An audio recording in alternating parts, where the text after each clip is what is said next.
would like to address the situation in Ottawa and other big cities of Canada.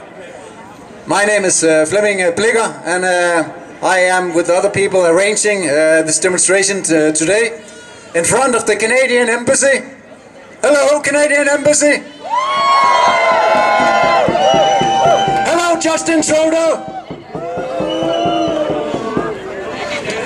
They are watching, believe me, they are watching. And I hope that you are watching in Canada, because I just want to say a few words. What happens, this is a paradox, what happens when an unstoppable force is meeting an object that cannot be moved? Think about it.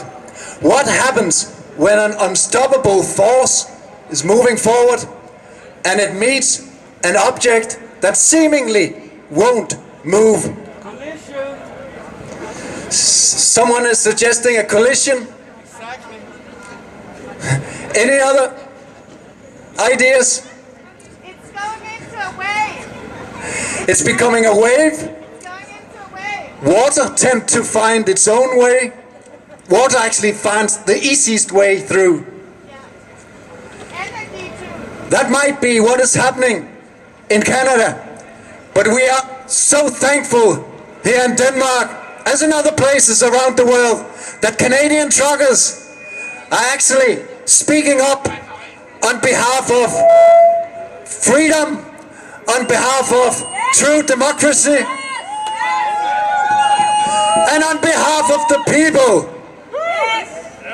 Because I want to address the similarities in Canada to what is happening in Denmark.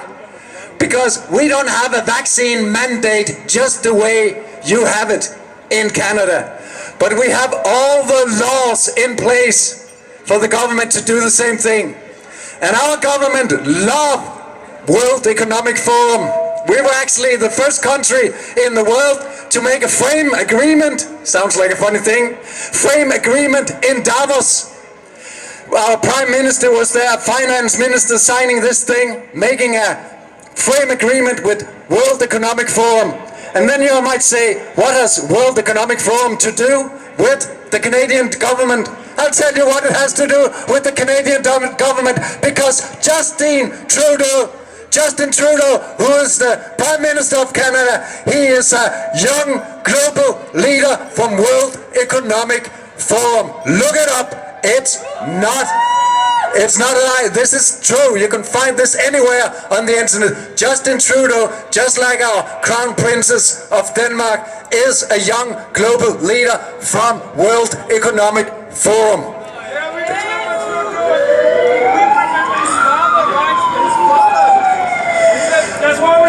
So there's, thank you. So there's similarities, thank you. So there's similarities to what is happening in Denmark and what is happening in Canada. I want you to know in Canada and in Denmark we have a slightly different constitutional situation than you have in Canada. You're quite a young democracy. In Denmark we are a seemingly old democracy. However, back in 1973 we gave away some of our sovereignty. We used to be a sovereign nation, but in paragraph 20 of the Danish constitution, the Queen or the King of Denmark can, and yes, they are named in the constitution, the Queen or the King of Denmark can give away some sovereignty. They can't hand all the sovereignty over to a foreign nation or a foreign entity. They can't do that, but they can give some away, and that's what they did back in 1973.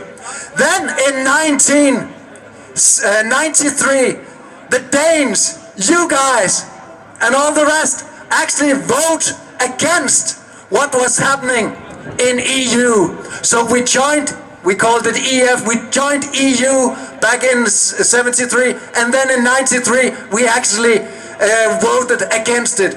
So our government, which is very creative when it comes to these things, they made 3 exemptions, and those 3 exemptions have more or less been eradicated since then.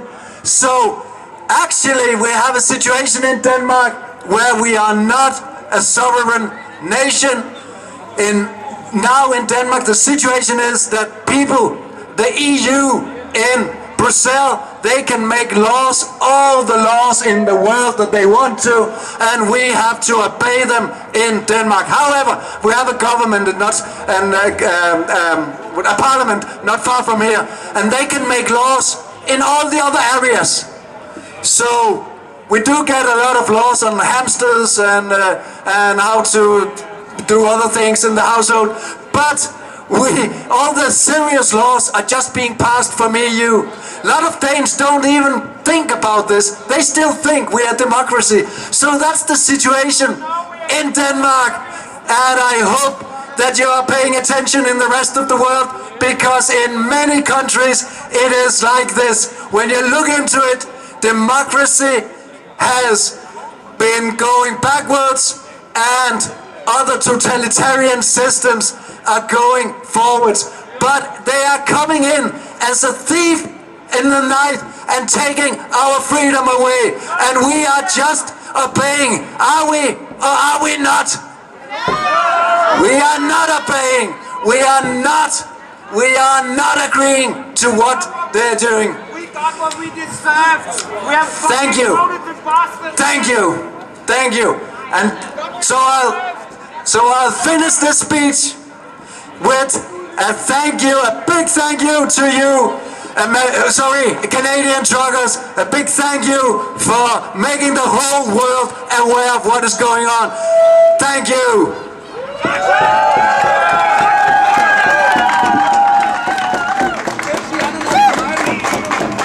The next speaker is Diane Vincent. This is my first speech in English, so let's see what happens here, man. Yeah. So yeah. So let's see why are we here? Why are we here? We're here because of a virus, right? No. That's not why we're here, right?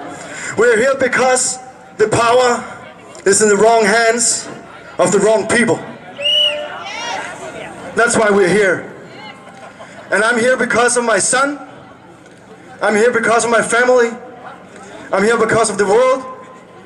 And first of all, I'm here because of Canada and the Canadian truckers who has fought for our freedom, not only in Canada, but in Belgium, in Germany, in Italy, but not in Ukraine. Isn't that funny? Isn't that funny? Yeah. So when I see what Justin Trudeau do to his people, it reminds me of what happened in Germany in the 1930s and the 1940s.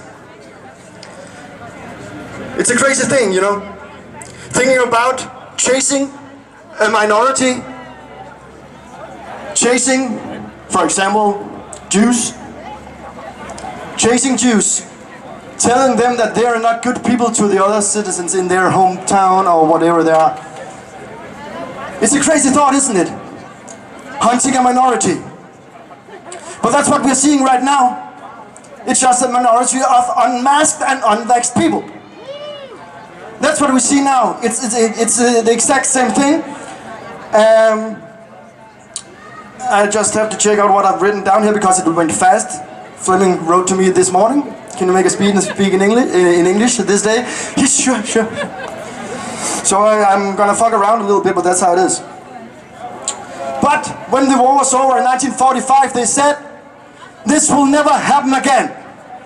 We made this thing called the Nuremberg Code, so we can never, ever put drugs in your body without your acceptance.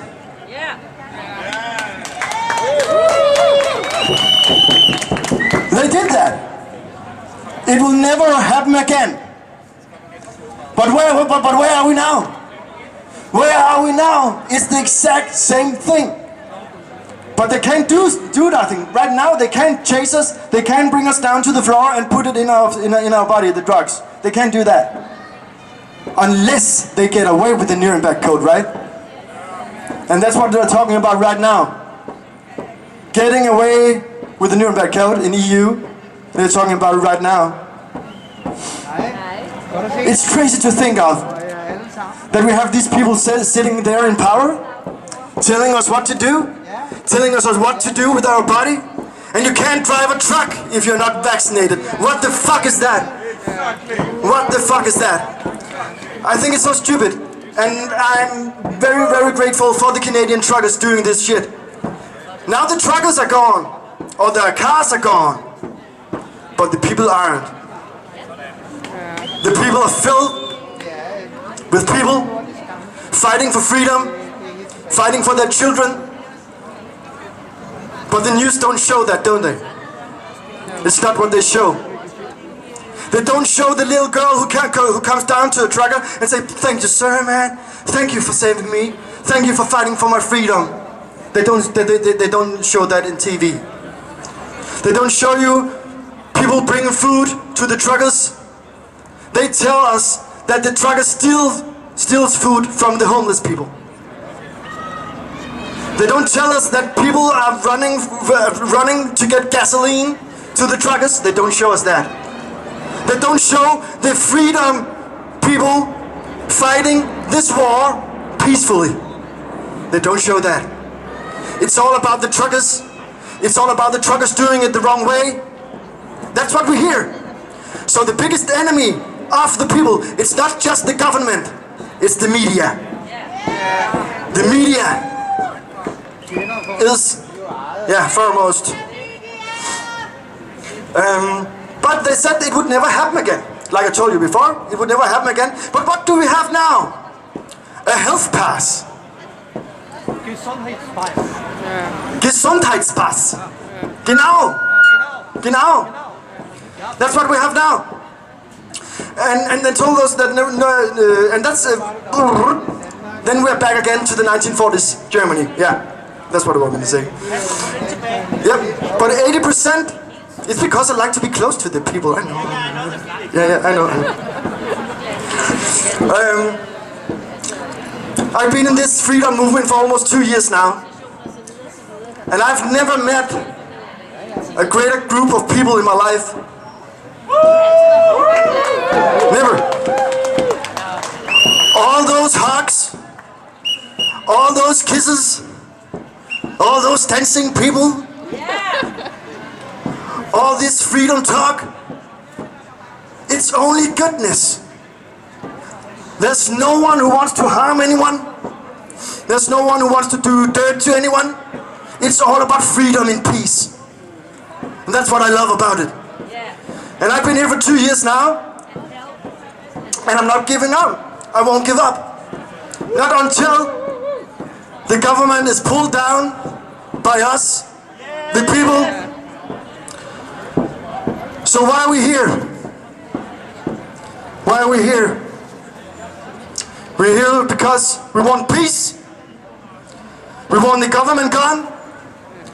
We want the passport gone. We want the vaccines gone. We want the masks gone. We want everything's gone that has something to do with the government and the elite. Yes, we don't need a new world order. We don't need the Great Reset. Nope, we don't need that. But they're starting to talk about it in the Danish media now as well, as they do in Australia, as they do in Canada, as they do in the USA, etc. So let's never stop fighting. Never stop fighting. And thank you, Canada. Thank you. Cheers. Chers Canadiens et Canadiennes, nous avons entièrement, tous les gens qui sont ici, nous a été très impressionnés par votre démonstration, votre convoi au Canada. Moi, je m'appelle Yanni Pibelata et je suis allée à Paris avec une copine pour vous supporter au Canada, aussi pour les Français et les autres pays en Europe où il y a des vaccins obligatoires. Ouais, pour soutenir le convoi de la liberté. Et à Paris, ils ont utilisé des méthodes aussi graves que vous avez eu comme expérience à Ottawa. C'est des méthodes d'état de police très agressives.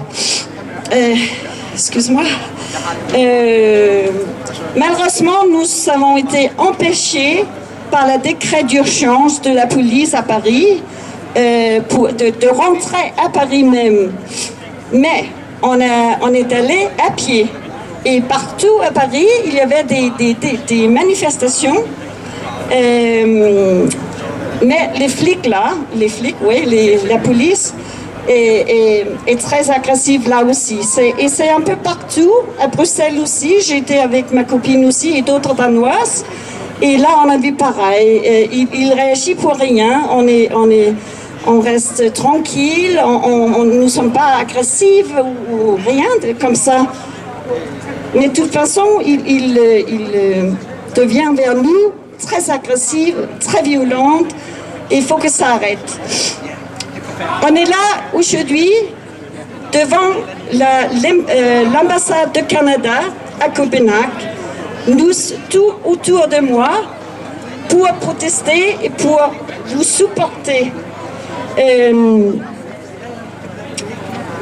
Nous sommes tous des membres fiers et des sympathisants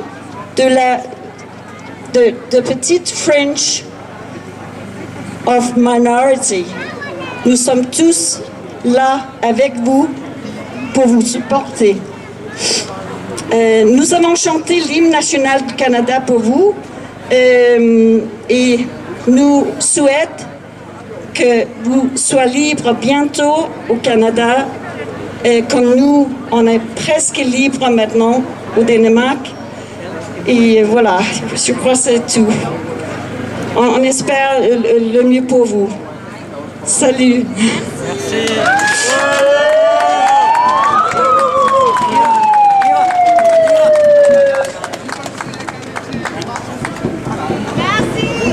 De rien. Merci. Liberté, liberté, liberté.